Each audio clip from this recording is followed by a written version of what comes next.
Hey everybody, welcome to another episode of Purple Insider. Matthew Coller here, going live on the YouTube channel to do a draft simulation. We haven't done this in a while. I think last year we did some live draft sims, but so far this year we haven't done a whole lot of it. But I did another one for the website today if you want to go check that out. But I wanted to go fully live so we could get reaction and people in the comment section on YouTube could talk about how much they dislike my picks. But I also want to leave the door open for this episode for other things. So if you have questions in the comment section, and we'll talk about the reactions to the picks. So we'll have plenty of time for other stuff to go on tonight. And just around the league a little bit, a lot of times I kind of start out these with some sort of statement of what's going on and maybe analysis of different things, but it's been a little slow outside of Odell Beckham. But something I wanted to bring up before we get into the draft sim is Odell Beckham signed his contract. It ends up being a big deal for him. $15 million, could be as high as $18 million. And yes, the Baltimore Ravens are doing the void year thing. So that kind of tells you, and also apparently Lamar Jackson was somewhat involved in this decision, that if you were thinking that Lamar Jackson is going anywhere else, that was a pretty big blow to the chances of Lamar Jackson becoming a Minnesota Viking or becoming pretty much anything else. I think it's possible that the Ravens signed Odell Beckham in part to try to mend some fences with Lamar Jackson. I think Lamar Jackson has a pretty legitimate case if he's frustrated by the struggles of the Baltimore Ravens to get good wide receivers. Now, they did draft two of them in recent years, Hollywood Brown and then Rashad Bateman, but they traded Hollywood Brown away for a first-round pick last year. Honestly, a very good deal for Baltimore, but I think that was somebody Lamar Jackson really liked.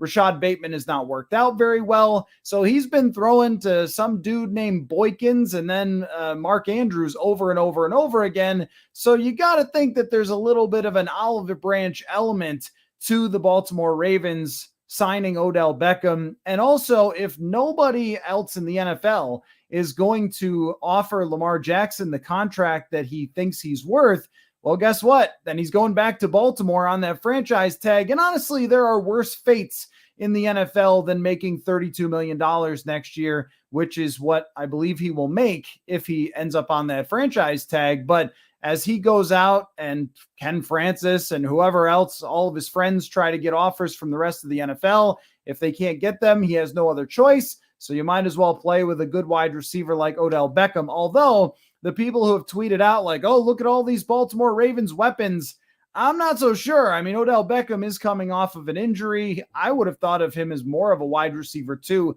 than a wide receiver 1. But I think that those chances of the Vikings making some massive offer, trading away Kirk Cousins to the 49ers and all the hell breaking loose probably just went down with Odell Beckham signing with the Baltimore Ravens. So that's kind of the biggest update we have really in the NFL is it's kind of pushing that way. So Odell Beckham being off the board does take us one step closer to maybe checking off all the boxes of the most frustrating stories to see almost every single day, which was Odell Beckham, Aaron Rodgers, Lamar Jackson. But I think it might take a little while for the other two, although reports are that they're getting closer to having that Aaron Rodgers deal done with the Jets. So I'm sure we'll get there at some point as we get closer. And of course, we've also got nothing as far as, Zadarius Smith, Dalvin Cook, and what's going on there. However, the Vikings brass is going to talk this week about where they're at. So will they do something beforehand and be able to talk about it in their press conference, or maybe they'll talk about at least the possibility of those guys being traded or where things stand in those relationships between them, Zadarius Smith and Dalvin Cook. So we'll jump right into this conversation, and I can answer your questions on the way. I'm going to be flipping back and forth between the draft sim and your questions, so be patient with me. And it's also the first time we've done a live draft sim and using the screen, share feature and everything. So I'm not the most technologically proficient when it comes to this. So if I mess it up, everybody be patient. But I'll answer a couple tweets first. From Matthew, starting to warm up to the Hendon Hooker idea. Think he could be available if they trade back in the first round. Yeah, the Hendon Hooker thing is very interesting because even though there have been some big names who have put it out there that they think the Vikings are a good fit for Hendon Hooker, and the most recent was Bruce Feldman in his mock draft for The Athletic. Still the whole mock Illuminati is not actually buying that. So there's a couple of different websites that gather the kind of consensus for the mockers. They pull in a bunch of different mocks and then kind of make that into a consensus mock draft. And the one that I like to look at is NFL Mock Draft Database. And I can check this real quick for you guys. I believe that they still have Hendon Hooker being taken like in the second round. So even though there have been a few of these incidents, yeah, they still have him at 43rd at the moment. So even though there have been a few of the bigger names doing this, Daniel Jeremiah and Todd McShay among those, the bigger belief out there among the mock community is not that Hendon Hooker is going to be taken in the first round. Now, if the Vikings moved back and still ended up taking him, there just haven't been a whole lot of incidences of successful late first round and second round quarterbacks being picked. And I think, Teddy Bridgewater is kind of an ish because I think he would have been successful had he continued to start, and Lamar Jackson, but those guys, maybe Jalen Hurts, those are your recent examples, but there aren't many more than that. Jimmy Garoppolo, Derek Carr, kind of so. Usually if the NFL believes that these guys are going to be great quarterbacks, they're usually taken at the top. Maybe Kenny Pickett will turn out to be great from last year. I would put it this way. If the Vikings take Hendon Hooker, I think we're all going to look at it the same way as, hey, they've got their quarterback, they're taking their swing, and you cannot be against that. You can't be against them having an answer for the future at quarterback. At the same time, I guess I'm just not entirely sold that this is actually a thing. And we'll find out. But I went back and looked at mock drafts from last year that had Matt Corral. We know the Malik Willis thing, but also Matt Corral was getting a ton of pub. Desmond Ridder was getting a ton of pub. So there is oftentimes this momentum for quarterbacks that doesn't actually exist. And, I think it's altogether possible that it'll end up being just kind of a thing that was an invention that made our lives more interesting to talk about. But again, if they do take them, I don't think there's any way you can really be against it, but you can be concerned about it because of his age, because of the ACL thing, because just nobody really had him as a top draft pick until, he started shockingly rising up draft boards just recently. And I think he was mostly thought of as a late second or third round pick before that. Usually the late rising quarterback, you get a little nervous about, but I could understand if people want to warm up to that idea because you can talk yourself into Hendon Hooker pretty easily. He had amazing statistics. He played great football at a program that had been really bad. And then he turned them around. He made them super competitive. And even if he didn't play in a real NFL offense there, guess how many quarterbacks play in a real NFL offense in college? Zero, not many at all, because it's so much different than the NFL. And what Bruce Feldman said about Hendon Hooker did make my ears perk up. He said that Hendon Hooker just was crushing it when it came to the draft meetings. And that's why a lot of the analysts, they've heard this, and that's why they're talking him up. And that actually matters a ton. It matters a ton that, how they do in those meetings, how they remember their offenses. Like, think about the amount of information you have to remember and then take out to the field. That's a big deal. And so if he did really well, he's got some mobility to him. I don't think it's special like Anthony Richardson, but he's got some mobility. He's got an arm that can make the throws. I'm not going to hate it if they do it. I'm not going to hate it. I'm probably going to be like, I don't know. We'll see. Let's see here. From Daniel, Baltimore getting OBJ helps the idea of getting a wide receiver in the first round. Most mocks had Baltimore picking a receiver right before our pick. Yeah, that's definitely true. Now, would Odell Beckham stop them from taking a wide receiver? Oh, that was actually, thanks for reminding me, Daniel, because that was something I want to talk about as well. So I saw Jim Nagy, who runs the Senior Bowl, former NFL scout. He was tweeting about how people around the league do not think there's a lot of first-round wide receivers. And then in Dane Brugler's The Beast, if you guys have seen his giant thing that he puts out every year on the draft with like hundreds of profiles and everything else, it's an amazing piece of work from Dane Brugler every year. I mean, that must take him the whole year to put that thing together. But he only had one wide receiver, Jackson Smith-Njigba, as a first-round pick. And Jim Nagy was tweeting about how most of these receivers are not considered first-round picks. Here's my thing, though. That's okay to still take them in the first round. It's okay to take a second-round receiver prospect in the first round, because the goal is not just to get first-round prospects. The goal is to get the most important players that are going to drive your success as a team. It's to get the most surplus value. This is what the draft provides you, is an opportunity to get players that you normally have to pay $15 million for not $15 million. That's like a major part of the advantage of drafting first-round players that actually is eliminated at running back, by the way. Another reason not to draft a running back. But with a wide receiver, let's say you pick Jordan Addison at 23, and he's more of a wide receiver too, which everyone will be next to Justin Jefferson. But let's just say he's just good and not Chris Carter. All right, well, guess what? Just good is worth $15 to $20 million in free agency, and you're going to pay him with the 23rd overall pick like $4. I mean, that is amazing surplus value. The value that a quality number 2 wide receiver brings to your offense is super important when teams are double teaming Justin Jefferson, and a second round talent can perform better than a second round talent when everyone's focused on the other guy. So that kind of like, I don't know, irked me a little bit to see, they're all second round. Look, the recent examples of second round, allegedly, or late first round wide receivers who end up being really good is quite long, including Justin Jefferson, a late round first receiver. How about Deebo Samuel? I mean, they're all pros. A.J. Brown, all pros who are going in the late first and mid second. There's been a lot of success stories there. So anyway, had to rant about that a little bit because I feel like people just don't like to adjust the positional value. And it's like, well, no, Bijan Robinson, first round prospect. It is what it is. Like, well, that's not how that works, though. That's not how the actual game works. When it comes to Hendon Hooker, Derek says he only needed to read half the field in his offense. I have news for you. Everyone does in college. I'm telling you, I've had this discussion so many times with our friend Sage Rosenfels about the difference between college and NFL offenses.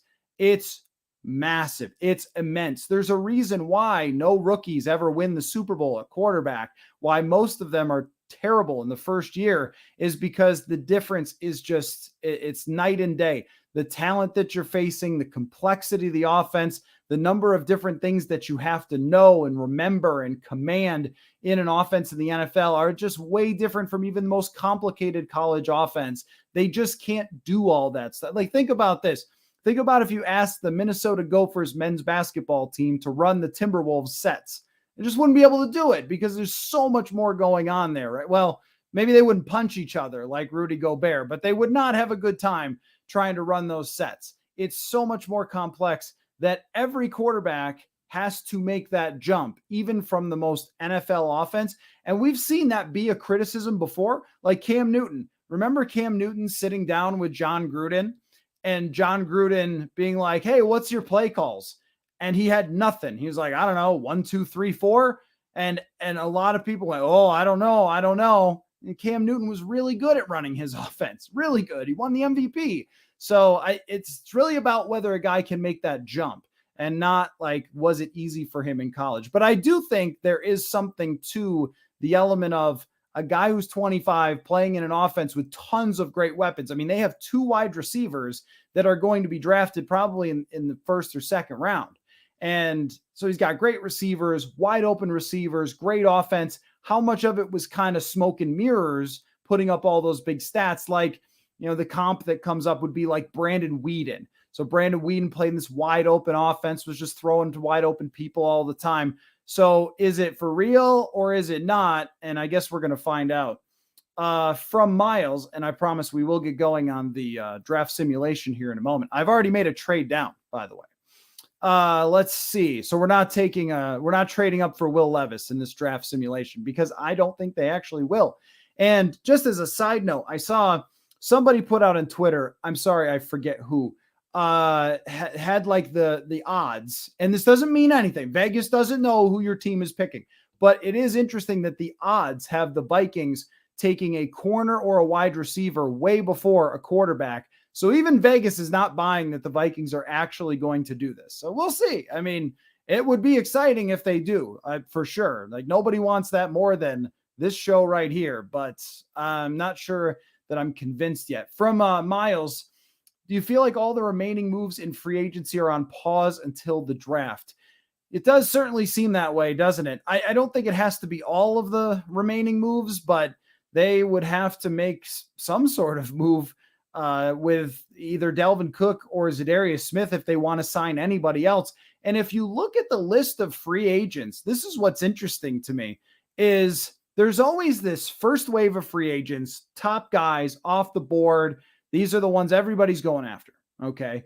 Then they trickle into it. They call it a second wave, but it's more of a trickle. It's like, oh, this guy here. Then we wait 2 days. It's somebody else and whatever else. And then most of the money starts to dry up. And there's all these dudes who are decent and have past careers that just kind of sit there and go, I don't have a job. And it's really interesting for the Vikings that they could add to their defensive secondary. I don't know about wide receiver, if there's many good options at wide receiver remaining after Odell Beckham's off the board, but they could add a few more players if they would just create the cap space that has to come from trading Zadarius Smith and Dalvin Cook. So are they holding out to do that? Or will they end up restructuring? They could restructure Dalvin Cook's deal, is my understanding, and make $6 million and then just keep Dalvin Cook. But things do come to a standstill, is my point, in free agency, where like everyone's leading up to the draft, and it usually isn't until the weeks after that some of those free agents find homes. So I think the Vikings probably don't feel any specific urgency to like, oh, we've got to create this cap space right now, because they know a lot of these free agents aren't going far. I mean, outside of Odell Beckham, the second biggest free agency news today was Chris Boyd, former Viking special teamer, signing with the Arizona Cardinals. Like that's second place. So yeah, I really do think that everything is pretty much on hold at the moment. But look, I'm still going to be scrolling my Twitter at all times because the Vikings, they'll get you. And once you think like, oh, they can't do anything today, I just go outside and play golf or something. Maybe, I don't know, when the golf courses start to open. Although I saw that it could snow next week and it's going to be 83 on Wednesday. I don't know. Who could ever figure this out? Okay, so next here on the questions list, let's see. If you don't think they have a potential top 5 quarterback, no reason to draft them. Not that you have to expect them to be a top 5, but at least see them potentially there. Yeah, this is a really interesting, and that's from Red Star MN. And Red Star, that's a really interesting philosophical discussion, because you could make the argument that if you draft an average quarterback, that it's a Jimmy Garoppolo or a Derek Carr, that the impact of building around that player is so big that you have a chance to actually win something. At the same time, just trying to get middling quarterbacks and hoping that it works out and you can put enough around them sounds like the entire history of the Minnesota Vikings. And you know what? They've won a lot of football games, but they have not won a Super Bowl. So I get what you're saying. And I agree overall with that sentiment that, when we talk about like trading for Mac Jones or drafting Hendon Hooker, I think these are things that you can really make an argument for, but there's always lingering on the other side of that. Hey, shouldn't you be shooting for the stars? Now you can be surprised sometimes. The first quarterback off the board doesn't always turn out to be the best one. In fact, in recent years, it mostly hasn't. Someone like Jalen Hurts, I think that the skill was there and the athleticism and the toughness and those things was there, but nobody expected him to be a top 5 quarterback. So you can be surprised, and you'll never be surprised if you don't take one. So there is that part of it that you can be talked into, like, take a shot there, because you never really know. Like, is it possible that Hendon Hooker could be a top 5 quarterback? I tend to think the answer is probably no, but Justin Jefferson is your top receiver.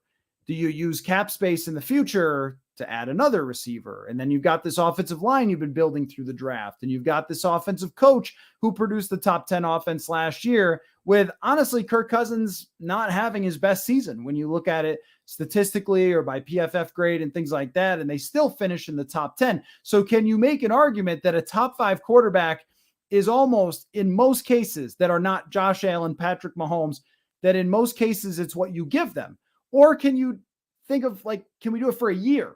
Can you have, like, that's the Jared Goff thing with Detroit. It's like, can they have a top 5 offense for a couple years without an elite quarterback? The answer is probably yes. And it was last year. So it's a very interesting discussion. I'm not saying you're wrong that shooting for the stars is usually the way to go, but I could see where they would say back end of the first round, take Hendon Hooker, see what you have there for a year. And if you don't like what you have, you can always draft another one in the future. But it's not shooting for the stars, I don't think, if you're taking Hendon Hooker. From Miles here, a name that no one has mentioned for potential wide receiver 2 is Kenny Golladay. Is it just me, or is he a perfect target for the Vikings to consider for a cheap deal and attempt to revive his career? Yes and no. I mean, it's pretty concerning last year that the Giants were playing you at wide receiver and not Kenny Golladay, who they paid gazillions of dollars. Like, that tends to make me think washed, very washed, extremely washed, incredibly washed. If there's any reason that they don't think that, then maybe it's worth a swing. But that kind of reminds me of like a Michael Floyd thing, doesn't it? Like, just, or let's see, at the end of Eric Decker's career, like, once you get to a certain point where these guys fall off, they usually don't bounce back. And I can't think of every example of a late career receiver at the moment, but I can't think of too many that seemed like it was over and then revived it. Like, that's a position that usually once guys lose that burst, I don't know. Taking a shot on a 1-year, $900,000 deal. Yes. Expecting him to be wide receiver 2, probably not. Let's see, from WM Magnus. Let's see, what are the chances of Devon Witherspoon would still be available at number 23? I can tell you what the mock draft world thinks is that there's no chance in the world that he's available at number 23. Let me go back to my mock draft database here, and I'll see what the mock database says about Witherspoon. And if you've watched any of him, which I've seen just a little bit, he's fun. He's a fun player. Number 8 is where the mock universe, and I only say this because I don't know. They don't know. Nobody really knows. It's all just about expectation. So the mock universe thinks that he's going to go in the top 10. If he were to fall, then that's a guy that would be perfect for the Vikings. Total ball hawk, run stopper, plays tough, plays fast. He's an impressive player. And something I noticed too from the mock universe is that there are 4 corners that are expected to be taken before the 24th pick. So Deonte Banks is 24th. And somebody's not getting taken there, right? Like, usually somebody, when you have a stacked class at a certain position, somebody does drop. So is it him? Is the mock world too high on him? I don't know. Christian Gonzalez seems like he's going to go pretty high, but I got my eye a little bit on Joey Porter Jr. He's expected to go 14th. So that's like in the ballpark, maybe. But yeah, I mean, I do think that there will be some good cornerback prospects when the Vikings pick. And Derek says that Witherspoon reminds him of Winfield. And he attacks. Like, that's the coolest thing about him, is he is such an attack type of player. Let's see, from Ken. I hope they trade Hunter, Zadarius Smith, and Cook, but I wonder their worth. Yeah, Danielle Hunter has to be traded after June 1st, or they take on a pretty big penalty. So it's not impossible, but they would have to, if they were to trade the other 2 first, they could take on that penalty if they wanted to. But most likely scenario with Danielle Hunter, if he gets traded, is that he's traded like in the lead up to training camp, and then, or even at the beginning of training camp, I guess, if they can't work anything out. And it's next year's draft picks, which I don't think is a bad thing to get next year's draft capital. Kind of like Khalil Mack, how it went through training camp and then he was traded to the Bears and they got like the next year's picks.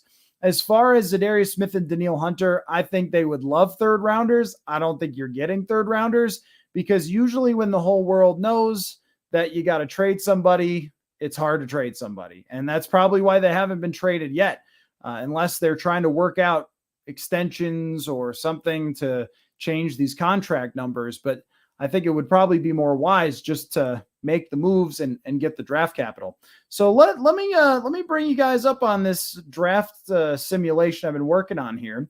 So the first thing I did, hopefully you guys can see that, is I made some trades, just one actually, and I traded down with the New Orleans Saints. I think this is a very realistic type of scenario. The Saints love to trade up and the Vikings love to trade down. So here we go.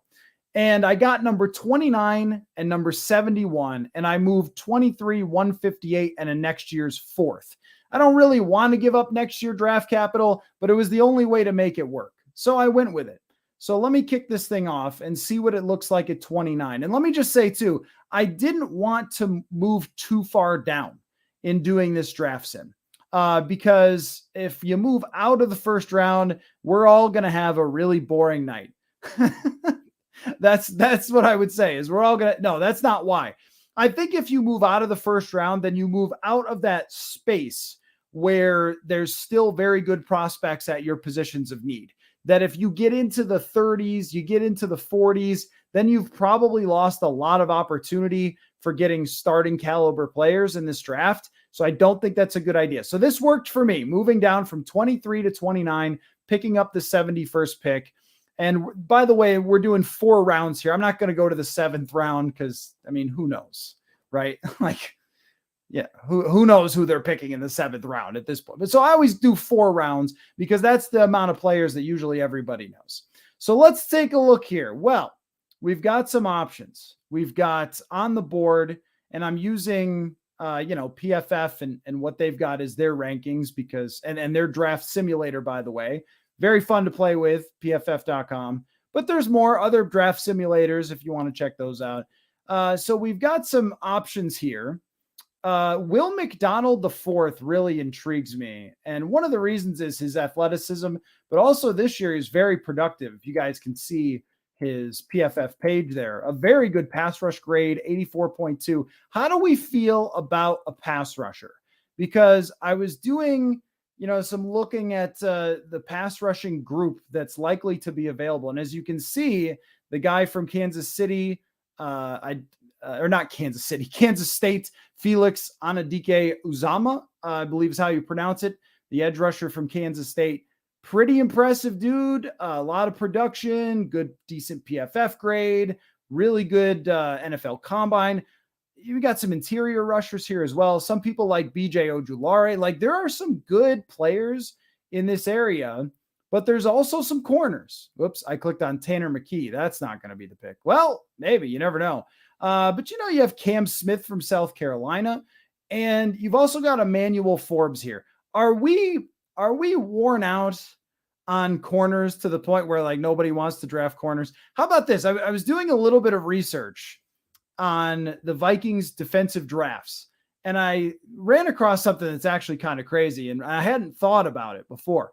But so in 2015, they had this epic draft, right? And they get Trey Waynes, Eric Kendricks, Danielle Hunter, Stephon Diggs, unbelievable, right?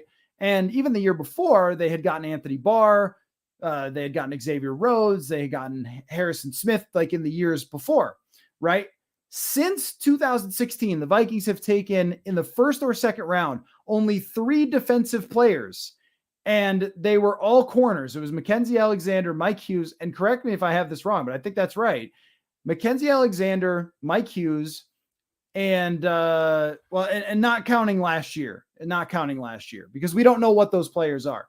And Jeff Gladney. Those were the only 3 defensive players that they took in the first or second round. So if you guys are wondering why the defense has given up the 4th most points since 2020, that's part of the explanation, is that they have not been drafting defensive players. They've drafted 4 offensive linemen and 3 defensive players in the first 2 rounds since 2016.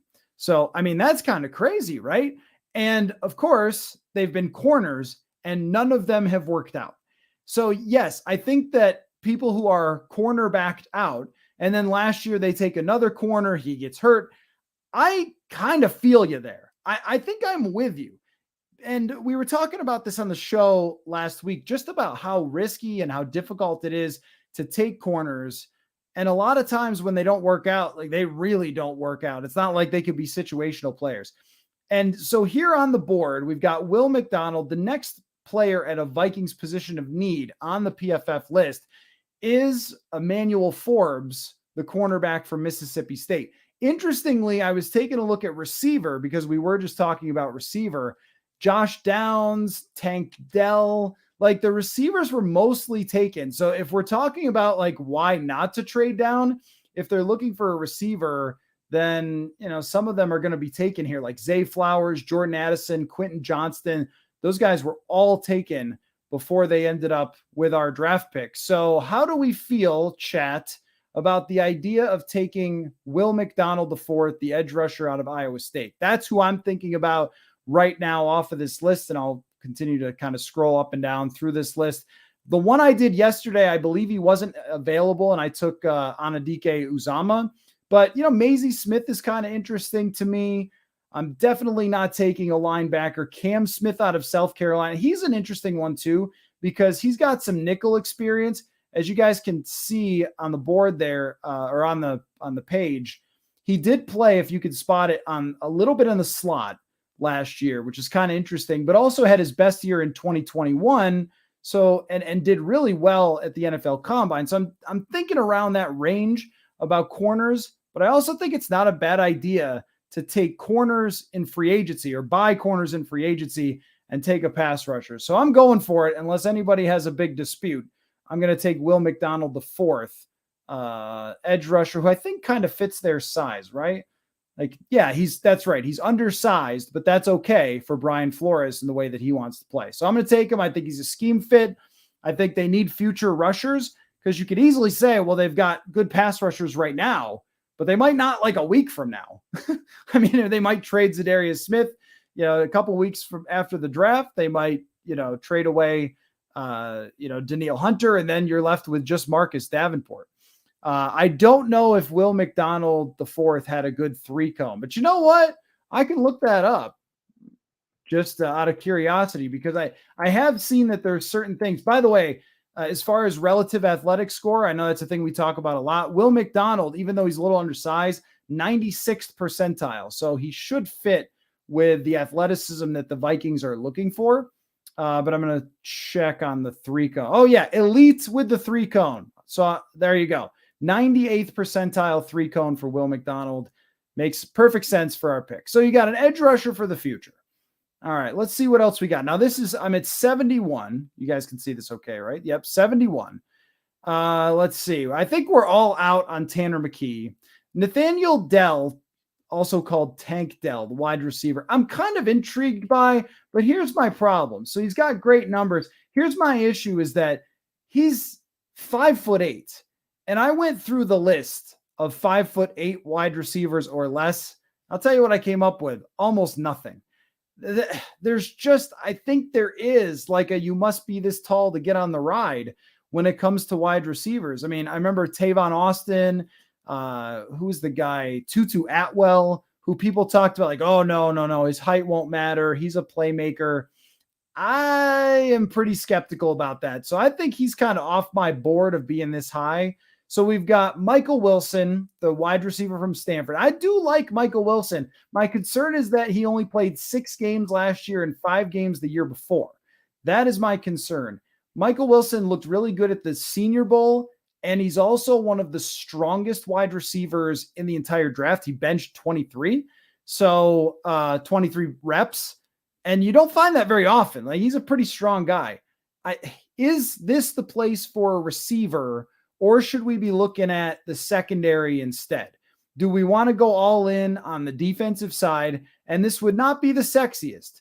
It certainly would not, because you have Garrett Williams out of Syracuse. He hurt his ACL, so he wouldn't be able to help right away. I'm intrigued by Travius Hodgins-Tomlinson. He's another undersized guy, but he also made a lot of plays on the ball. And I think that, this is a market where I think we understand that the undersized corner can actually be quite good because of Antoine Winfield Sr. DJ Turner is another one that's kind of interesting. This is a guy who had really, really good statistics at Michigan last year. Let's see. A little bit on the bigger side. He's still not huge, but a little bit on the bigger side. But I think, unless you guys have any protest here, since we got the extra pick, and I don't love either one of those wide receivers. I kind of like Michael Wilson, to tell you the truth. I kind of like him, but maybe don't love. I think we should go corner here and just stock defense as much as we can and go back-to-back draft stock and defense and go with either Garrett Williams, Travius Hodges-Tomlinson, or DJ Turner, unless there's another corner that's interesting. But I think that's kind of the way that I want to go here, is to go with another corner. Is everybody good with that? Seems like everybody's good with that. And look, I mean, usually with corners, it is a little bit of a crapshoot, but if you're looking for somebody to just throw in the pot, I mean, that's the thing, right? Like if you're going to hit, you probably have to throw a lot of corners at it. So they've already got Andrew Booth Jr. and a Caleb Evans. So we are going to go with another present for Brian Flores, and that is cornerback DJ Turner out of Michigan. Now, since we traded down, we've got another draft pick here, and most of the same people are on the board. Garrett Williams, Nick Herbig, the edge rusher out of Wisconsin, if we want another pass rusher. But I'm thinking about the wide receiver here. Now, you guys know that if you've been listening to the show, I really do like A.T. Perry. Now, I think that A.T. Perry could go a little higher than this. I don't see what the concern or what the issue with A.T. Perry is, why he's mocked so low. As you can see, he's got great numbers, 1,100 yards last year, 1,200 yards the year before. He scored extremely well by PFF against man coverage. One of the things is that he was listed at 6'5", and he's actually 6'3". I think that's part of it. That's always the concern. Let's see from William. Hope DJ is healthy. Yeah, corners seem to never be healthy, but there's only so much you can do when it comes to that. I think here is the place to go with a wide receiver. I like the idea of A.T. Perry, but let me search all the receivers and see if there's anybody else that we should be looking at. We've got, Kayshawn, I think is what, Booty is how it's pronounced.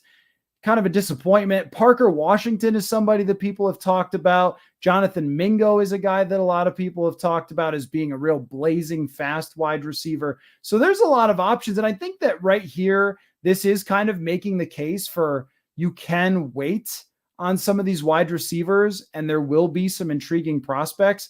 Parker Washington is another one who's undersized. So our top two guys, Michael Wilson and A.T. Perry, are a little bit of the opposites, where Wilson didn't play a lot and Perry played a ton and was very productive.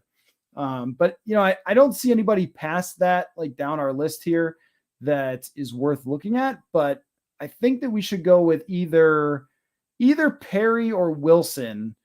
And I tend to lean toward Perry. Anybody got any disputes about that? Now, okay, so some of you are asking about Dorian Thompson-Robinson, and my guess is that, yeah, he's probably still on the board. But I am not for that idea. So, yes, he is still on the board. He's also ranked number 163, so we would be overdrafting the heck out of him according to PFF. I'm not really on board with that idea unless it's like the 7th round. Actually, it's a good question. From why is Perry so low if he's productive? And I don't know the answer to that. And I don't know that it's even right that this is where he's going to go. Because the NFL could see him higher or lower. I'm not sure. PFF doesn't have him that high. I have noticed that some of my favorite analysts of the draft, Matt Harmon from Yahoo, who studies wide receivers, or Derek Klassen, who's been on this show. Both those guys really like A.T. Perry, so let's go for it. 6'3", super productive wide receiver. Let me check his relative athletic score. This is the draft room, folks.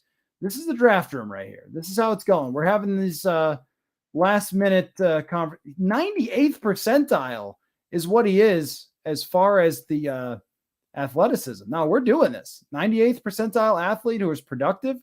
And I understand the argument would be where the conference he played in, but he dominated. We're doing it. We're taking A.T. Perry. All right.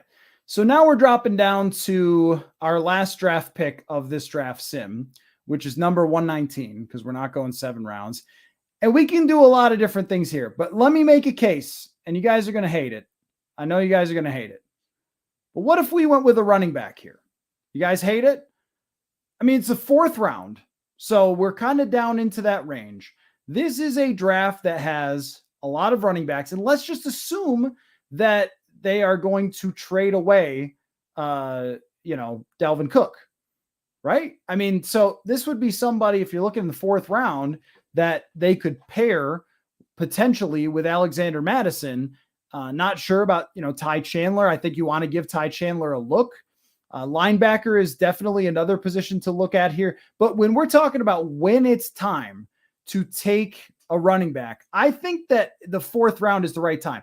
If you get to the 5th, 6th, 7th round, then you're probably missing out on all the good players. If you're taking it before that, then it's probably too soon. This is where you could get someone who could be a potential very good player and could play right away, potentially, and have an impact right away. Now, Roschon Johnson is a guy that I am actually very interested in. He's mentioned in the chat here because he has, really good numbers. Average 5.8, 5.9 yards per carry, and he did not have a ton of work, did not have tons of carries, but neither did someone like Alvin Kamara, and Johnson is averaging almost 6 yards a carry. There's a few other guys who are out there that are kind of interesting. Kendre Miller was a really good player for TCU this year. He was averaging over 6 yards a rush as well in that sort of spread offense. Keaton Mitchell is like an undersized guy who had unbelievable numbers, 7 yards a carry, incredible rushing grade. There's a lot of good running backs that are here. I could make the case to take one now. We could also make the case to kind of move down. As far as the offensive line, I don't look at offensive line as a position they need to take here. The kid from Appalachian State seems to be gone, I think, unless I overlooked him. But I think with the offensive line, they're kind of set with players that are starters for a long time or developmental players. And I guess, one thing you could say about the running back position is there are a lot of good ones that are still on this list. Kid from Pitt here, who I'm not really sure, Abanikanda, how to say his name. I have not seen him play before. Let's take a look at the linebacker position. See what we got at linebacker, because you talk about fatigue, though. The Vikings taking mid-round linebackers. There is some fatigue. So we've got Ivan Pace Jr. is an interesting one. Great numbers for Ivan Pace Jr., a guy who's kind of looked at as being undersized, which we know the Vikings like, good against the run, average in coverage by PFF. At this point, you're kind of taking somebody that, who knows. As far as the trade offers go, we do have a trade offer with maybe Jacksonville here. I guess we could trade back and take 2 players. Can we get that? Let's see. Want to let us do that? I usually don't trade midway through. Let's just take a player and then we'll call it a day. So let's see. If you guys are okay with it, I think I am going to go the running back route, though. I think I'm going to go with Roschon Johnson out of Texas. Everybody good with that? Defensive tackle. Yeah, defensive tackle. The thing with defensive linemen for me is I really think you have to mostly get them early on. If you want somebody, somebody to be a run stuffer, but they've already got Kairos Tonga in there. Asazia Tomowo is maybe a development guy from the mid round. This is where I feel like you can draft a player and have him actually be an impact guy out of the 4th round, where all those other positions maybe not. So that's what we're going with. All right, let's pull up the draft here. Let's take a look at what we ended up with. And then I want you guys to give me your feedback. It's okay if you hate it. I'd prefer you love it, but let's see. So there's our draft. Will McDonald, the 4th, DJ Turner, the wide receiver out of Michigan, A.T. Perry, the receiver, and Roschon Johnson, the running back out of Texas. Grade me, chat. Tell me what you think of this draft. Do we like it? Do we hate it? What do you think? And then we can answer any final offseason questions over the next few minutes and call it a fun time. So there's our draft. I'm holding it up on the screen for everybody to take one last look at, and you guys can tell me what you think. They don't love your trade. Oh, yeah, I should tell you what PFF thinks of it. For those listening on the podcast feed, they hated the trade, gave me a C plus, but they gave me an A minus for the overall draft. Right? Not too bad. I think, the picks that they liked the most were DJ Turner in the third round and A.T. Perry in the third round as well. They didn't love the running back. Ken's giving me a meh. I'm getting some good feedback here. An A on the list, solid B plus. If this is the draft the Vikings come away with, I think we're all going to feel the same way. Ken's giving me a B. Williams giving me an A minus or B plus. I think Derek says it doesn't move the needle. I think that feedback is fair. Felt giving me a B. Wish the Vikings could have put together a stud offensive or defensive lineman. The offensive lineman is just, I don't know. I think that they think they're set. It was a struggle still, but they brought back Bradbury. Cleveland, I'm not sure about his future, but they're going to play Ed Ingram at right guard in the future. They're not going to bail on that after next year. So they've really got their 5. They brought back Schlotman. They brought back Oli Udoh. Like, the offensive line is set. Defensive line, yes, they probably could use an interior rusher, but once you get past that first, second round, that's hard to find. Now, you can say that it doesn't move the needle, and I feel you, but your defense has been a laughingstock for several years. Like, if you get an edge rusher for the future, a corner who turns out, like, if you get these things and you start putting together a group of good defensive players who are young under Brian Flores, it does move the needle on the whole. Does Will McDonald next year or DJ Turner, do they turn into the best players ever? Probably not. But in the long run, they're going to have to rebuild this entire defense at some point. So, and A.T. Perry, I think, has a chance to be a good wide receiver. You're still asking him probably to be a number 3 to KJ Osborne right away in the best case scenario. But we've also seen a lot of second and third round receivers succeed. So I like that pick. And the running back is somebody to jump right into the mix after, assuming that they trade Delvin. If they don't, but that's a 4th round draft pick. That's 119th overall. So I'm going to defend it as a potentially needle moving with what they have for draft capital. If I could get you 8 defensive players, probably, but they probably would move the needle a lot more right away. These couple of guys in the first 4 rounds, and that's even with a trade down. I mean, that's how few draft picks the Vikings have right now. So yeah, I didn't take a wide receiver in the first round, but the receivers that I was looking at were, gone at that point, your Jordan Addisons and so forth. Let's take a look also at how the first round played out. Let's see if there's anything crazy. Bryce Young going first. I think that's going to happen. CJ Stroud, Anthony Richardson to the Colts makes a lot of sense. Will Levis to the Raiders. Sure. Jalen Carter to the Lions. I think you probably, as much as I have major concerns about Jalen Carter, I think if you're the Vikings, you don't want that. Let's see. Jackson Smith and the Jigba going to the Eagles at 10 would be crazy, but I don't think that's going to happen. I don't think they're going to look at a wide receiver. Nolan Smith going pretty early now. See, how close were we to getting Kalijah Cansey? 20th, so he would have been off the board. Jordan Addison off the board.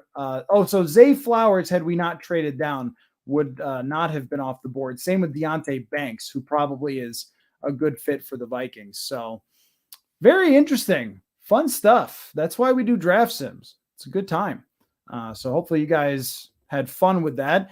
And I'll just throw it out there. Any last questions that anybody wants to ask? Were there any linebackers left, Johnny? I didn't look closely at the linebacker group. As far as late in the draft, yeah, there were some, but mostly like undersized guys, the types that you get in the 4th round. The Vikings have really done a lot of that. In my little research about why they've drafted badly on the defensive side, here's another crazy stat for you. They, out of 29 players between 2016 and 2021, 16 of them were linebackers or safeties. Like the most non-premium position. So I don't know. Like the Spielman era did not care at all about positional value. And last year, Kwesi didn't really either, but maybe this year they will. Let's see. From Miles, where does a quarterback have to fall for the Vikings to say we have to do it? Yeah, I think out of the top 10 is probably the answer. If Anthony Richardson were to drop out of the top 10, I don't know about Will Levis. I think he's getting debated a lot more these days. It seems like Will Levis, and whether he's even, some people are even saying they don't think he's a first round pick, which would be kind of crazy because it's been this top 4, but there's always somebody who surprises us. If they really liked Will Levis, I think it has to be out of the top 10. And then you got to dip into your next year's draft capital. You might have to throw a player in there. Like, it's not easy for this team to compete with other teams in terms of the draft capital. That's kind of how it is. Let's see if Stroud or Young fall out of the to 3, would you trade up? I guess my answer would be, how would you trade up? Like, how do you get to the number 3 pick if you're the Vikings? What can you give? I mean, three firsts, like this year, next year, and the year after, maybe that would be the only way you could do it. Are you giving 3 firsts to go all the way up? I don't think. I mean, those 2 guys I think are going 1 and 2, and I don't know. I just don't see any way that those franchises that are so desperate for quarterbacks are not taking those guys 1 and 2. Let's see.